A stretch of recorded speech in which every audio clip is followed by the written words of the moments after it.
पहले लॉकडाउन के बाद आपका रेडियो और मोबाइल मैसेज बदल गया।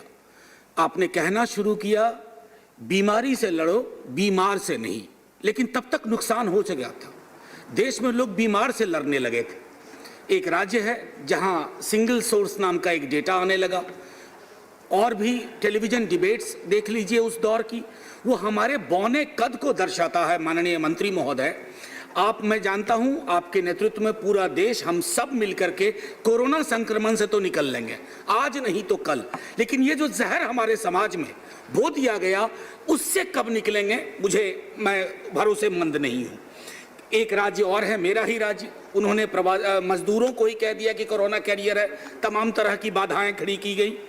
बबोनिक प्लेग के वक्त में आया हुआ ये कानून जिसको आप आज अमेंड कर रहे हैं, आप माननीय लोकमान्य तिलक का या उस दौर का इतिहास पढ़िए। ये कई दफा आर्बिट्रेरी अरेस्ट को भी कभी एक सबब बन जाता था। लोगों ने इस पर विस्तार से लिखा है। अभी हाल में उत्तर प्रदेश में आपके ऑर्डिनेंस को इन्वोक करके एंटी सीए प्रोटेस्टर्स अरेस्ट किए गए हैं। अब मैं कुछ मूल जो एक्ट में चीजें हैं उस पर आता हूं sir. The act does not define epidemic, pandemic और डेंजरस पेंडेमिक एटसेट्रा। ये एग्जीक्यूटिव डिस्क्रिशन को छोड़ा गया है सर। मैं समझता हूं इस पर थोड़ा विचार कर लीजिएगा। The act allows central government and the state government to take measures and prescribe regulations to prevent the spread. I believe some kind of model, an enabling model, should be provided to the states so that it could be taken. विधेयक नागरिकों के obligation की बहुत विस्तार से बात करता है महामारी के दौरान, लेकिन सरकार और सरकारों के दायित्व और कर्तव्य पर मैं समझता हूं थोड़ा मौन है, थोड़ी चुप्पी है। महामारी के दौरान सरकार को हासिल असीमित अधिकार देने के संदर्भ में आप नागरिकों के मानव अधिकार को भी देखिए, जिसका मैंने जिक्र किया था पहले। एक्ट ऑफ वायलेंस को आप सिर्फ महामारी के दौरान छोड़ रहे हैं। मैं समझता हूं कि इसको थोड़ा स्प्रेड ओवर किया जाए, क्योंकि महामारी कब शुरू हुई, कब खत्म हुई, इसको अगर हमने एम्बिग्विटी में छोड़ा तो थोड़ी मुश्किल होगी सर। एक टिप्पणी और करता हूं। मेरा मानना है sir, doctors, nurses, health care professionals, ये सारे इस लड़ाई में हैं। आप अच्छा कर रहे हैं कि उनको एक सेंस ऑफ प्रोटेक्शन दे रहे हैं सर। लेकिन सर, मैं आपको कई राज्यों को उदाहरण दे सकता हूं, महीनों से तनख्वाह नहीं मिली है, नर्सेस हड़ताल पे हैं, डॉक्टर्स हड़ताल पे हैं।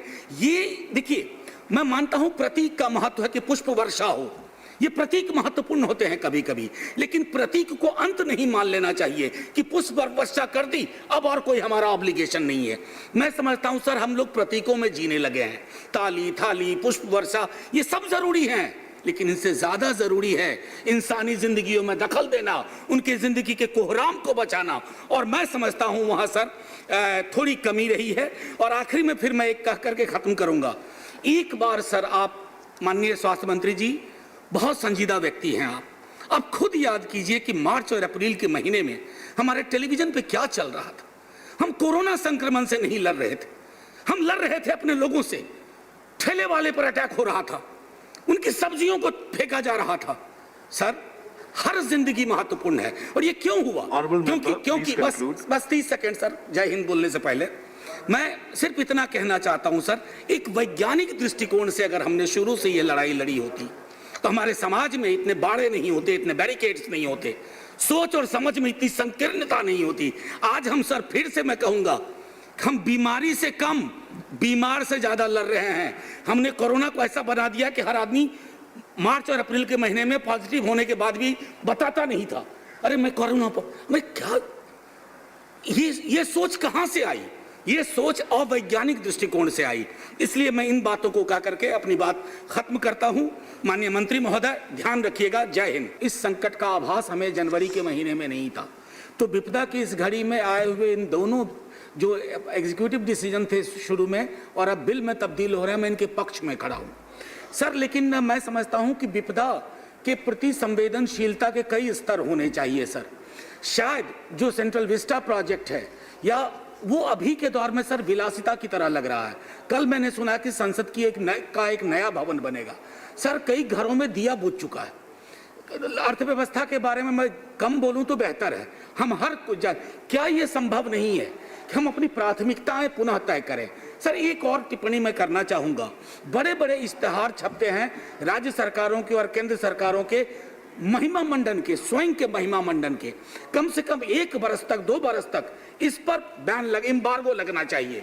और आखिरी टिप्पणी सर, मेरे कई सदस्य, साथी सदस्य चाहे बीजेपी के हों या कहीं के हो, मैंने प्रधानमंत्री जी को पत्र भी लिखा था MP लैड को लेकर के।